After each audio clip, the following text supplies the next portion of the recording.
നല്ല കാര്യമാണ്. എല്ലാവർക്കും സന്തോഷത്തിൻ്റെയും സ്നേഹത്തിൻ്റെയും ഐശ്വര്യത്തിൻ്റെയും ഒക്കെ നല്ല ക്രിസ്മസ് ആശംസകൾ ഞാനും നേരുന്നു.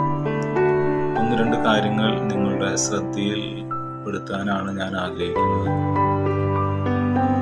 ഒന്നുമല്ല, നിങ്ങൾ ശ്രദ്ധിച്ചു കാണും, കഴിഞ്ഞ ദിവസങ്ങളിലൊക്കെ നമ്മുടെ ക്രിസ്മസിൻ്റെ വലിയ ആഘോഷങ്ങൾ നടക്കുമ്പോൾ യഥാർത്ഥത്തിൽ ഉണ്ണിയായി പിറന്ന യേശുവിനെ എത്രമാത്രം വില കൊടുത്തു, സ്ഥാനം കൊടുത്തു എന്നതാണ് ചോദ്യം.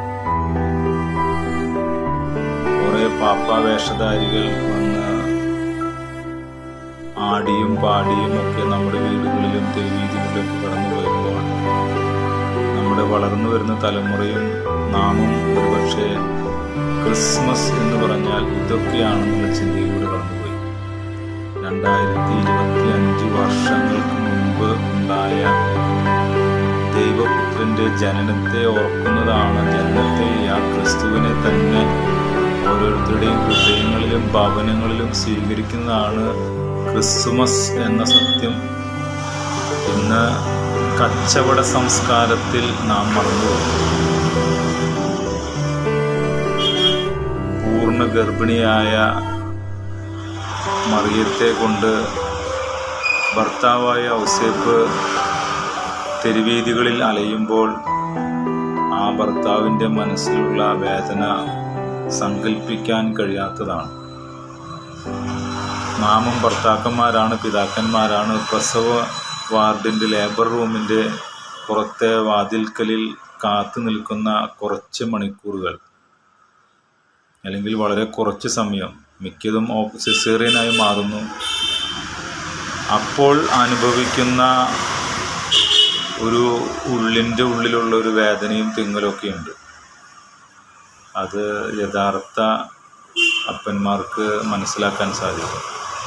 അതിലപ്പുറമായിരുന്നു ഉദരത്തിൽ കുഞ്ഞിനെ വഹിച്ചുകൊണ്ടുള്ള മറിയത്തിൻ്റെ യാത്ര. കഴിഞ്ഞ കോവിഡ് കാലത്ത് ഒരു പക്ഷേ നമ്മളിൽ പലരും, അല്ലെങ്കിൽ നാം കേട്ട് കാണും, ഒന്ന് ചികിത്സ ലഭിക്കാനായിട്ട് ആശുപത്രികളിലേക്ക് കയറി ചെല്ലുമ്പോൾ സ്ഥലമില്ലെന്നും പറഞ്ഞും സൗകര്യമില്ലെന്നും പറഞ്ഞും നിഷേധിക്കപ്പെട്ട് വാഹനത്തിലും ഭവനങ്ങളിലും വെച്ച് ശ്വാസം കിട്ടാതെ മരിച്ച രോഗികളെക്കുറിച്ച്. ഇവിടെ ഒരു സ്ത്രീ പ്രസവിക്കാൻ പ്രസവവേദനയോടുകൂടെ നടക്കുകയാണ് വീണ്ടും. എന്നിട്ടാണ് അവർക്ക് പുൽത്തൊട്ടിയിൽ തൻ്റെ ഏകജാതനെ പ്രസവിക്കാൻ സാധിച്ചത്. എത്രമാത്രം ഏകാന്തതയും ശൂന്യതയും അനാഥത്വവും ഒക്കെ ആ സമയങ്ങളിൽ അവർ രണ്ടുപേരും അനുഭവിച്ചു. ഇന്ന് എൻ്റെയും നിങ്ങളുടെയൊക്കെ ജീവിതത്തിൽ ഒരു ഏകാന്തത അനുഭവപ്പെടുന്നുണ്ടോ? ഒരു ശൂന്യതയുണ്ടോ? വേദനയുണ്ടോ? അനാഥത്വമുണ്ടോ? എങ്കിൽ മനസ്സിലാക്കിക്കൊള്ളുക, ആ ഉണ്ണിയായി പിറന്ന യേശു നിങ്ങളുടെ ഹൃദയത്തിലും ജീവിതത്തിലും പിറക്കേണ്ട സമയം ആഗതമായി. നിങ്ങൾക്കും ഒരു സാധ്യതയുണ്ട്. നിങ്ങൾ ക്രിസ്ത്യാനി എന്നോ ഏത് മതവിത്തിൽ വിശ്വസിക്കുന്ന വ്യക്തിയാണെന്നോ മാറ്റമില്ല. ലോകരക്ഷകനായി പിറന്ന യേശു നിങ്ങളുടെ ജീവിതത്തിലും നിങ്ങളുടെ ശൂന്യതയിൽ, നിങ്ങളുടെ വേദനയിൽ, ദുഃഖത്തിൽ, ഏകാന്തതയിലൊക്കെ നിങ്ങൾ അനുഭവപ്പെടുന്ന അവസ്ഥകളിൽ അവിടെ ഒരു സാധ്യത നിങ്ങൾക്ക് തരുന്നു. യേശു, ഉണ്ണിയായി പിറന്ന യേശു, ദൈവകുമാരൻ നിങ്ങളുടെ ഹൃദയത്തിലും ഭവനത്തിലും ജീവിക്കുക. ആ സാധ്യതയെ എത്രമാത്രം ഒരു വ്യക്തി, ഒരു മനുഷ്യൻ ഉപയോഗിക്കുന്നുവോ അത്രമാത്രം യേശുവിൻ്റെ സ്നേഹവും പരിപാലനയും നമ്മുടെ ജീവിതത്തിൽ സംഭവിക്കും.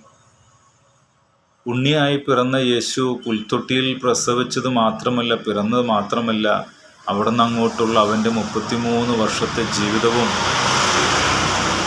എടുത്തു പറയാൻ മാത്രമുള്ള ഐശ്വര്യത്തിൻ്റെയോ സമ്പൽ സമൃദ്ധിയുടെയോ സ്ഥാനങ്ങളുടെയോ ഒന്നുമായിരുന്നില്ല, കഥകളായിരുന്നില്ല. തീർത്തും അവൻ മാതാപിതാക്കൾക്ക് വിധേയനായി ജീവിച്ച് തൻ്റെ അവസാന നാളുകളിൽ ദൈവത്വത്തിൻ്റെ പൂർണ്ണതയിൽ അവൻ എത്തുന്നതുവരെയും മനുഷ്യനായി ജീവിച്ച് മറ്റുള്ളവർക്ക് വിധേയപ്പെട്ട് അനുസരണപ്പെട്ട് നല്ലൊരു മകനായി ജീവിക്കുന്ന യേശുവിനെ നമുക്ക് കാണാം. ഒരുപക്ഷെ നമ്മുടെ ജീവിതത്തിലും ഒരു സാധാരണ കുടുംബജീവിതം നയിക്കുന്ന നമുക്കൊക്കെ ഇതുപോലുള്ളൊരു അവസ്ഥയിലൂടെ നാം കടന്നു പോകുന്നുണ്ടാവും. മക്കളുണ്ട്, അപ്പനും അമ്മയും, മക്കൾ അപ്പനും അമ്മയും ഒക്കെ പറഞ്ഞതനുസരിച്ച് ജീവിക്കുന്നു, പഠിക്കുന്നു. അവരുടെ ഒരു പ്രായത്തിൻ്റെ തികവിൽ 30-35 വയസ്സൊക്കെ ആകുമ്പോഴേക്കും അവർ കല്യാണം കഴിച്ച് ഒരു കുട്ടിയൊക്കെയായി അവരുടെ ജീവിതത്തിൻ്റെ വേറൊരു ദിശയിലേക്ക് അവർ കടക്കുമ്പോൾ പതിയെ പതിയെ കുടുംബത്തിൽ നിന്ന് അവർ മാറും.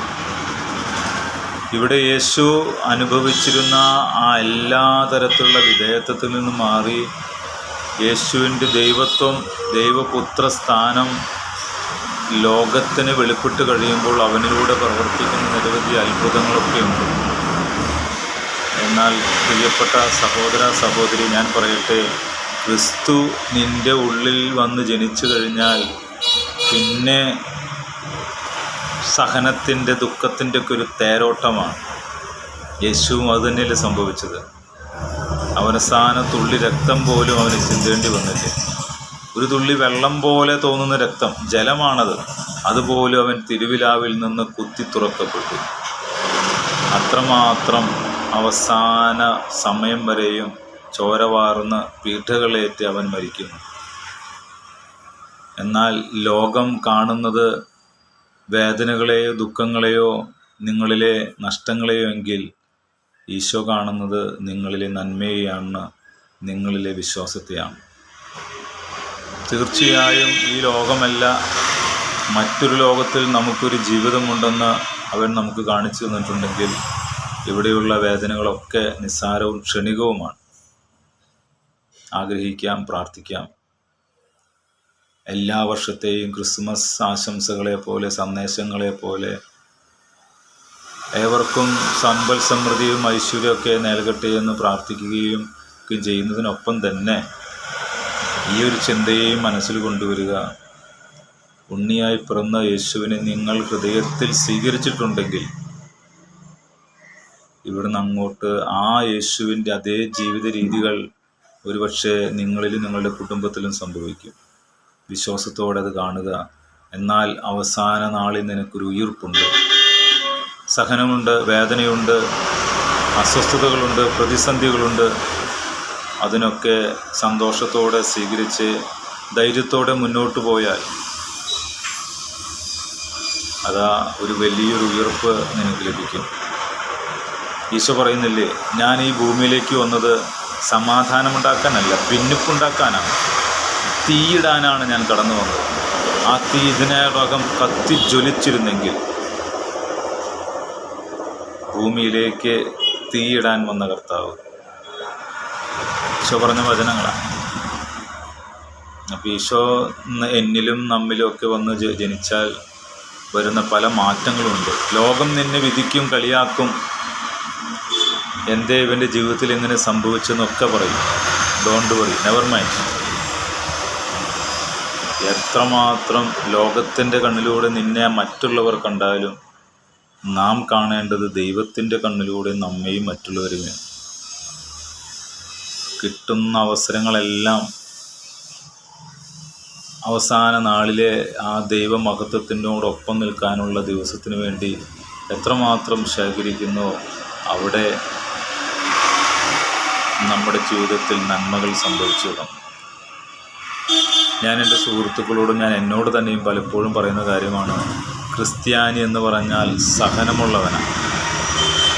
ക്രിസ്തുവിനെ ആരൊക്കെ അനുകരിക്കാൻ ശ്രമിക്കുന്നുണ്ടോ, ക്രിസ്തുവിനെ ആരൊക്കെ ഹൃദയത്തിൽ സ്വീകരിക്കുന്നുണ്ടോ അവർക്കൊക്കെ സഹനം ഉറപ്പാണ്.